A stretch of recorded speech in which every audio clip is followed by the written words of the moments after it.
Hello everyone and welcome back to another video from Finance and Crypto Guide.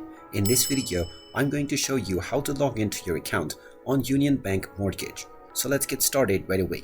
First of all, open up your web browser and then in the address bar type in uhm.com and press enter. You will now be taken into the official website for Union Home Mortgages. In order to log into your account, click on My Account at the top right corner and then click on OK. You will now be redirected into the login portal. Go ahead and type in your username within the username box that you have used while signing up to create your account, and then type in your account password underneath within the password box.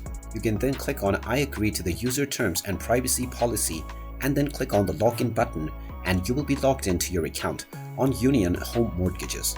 In case you have forgotten your username or password, you can click on Forgot Username or the Forgot Password options underneath and you will be allowed to reset your credentials. And there you have it. That is how easy it is to log into your account on Union Bank Home Mortgage.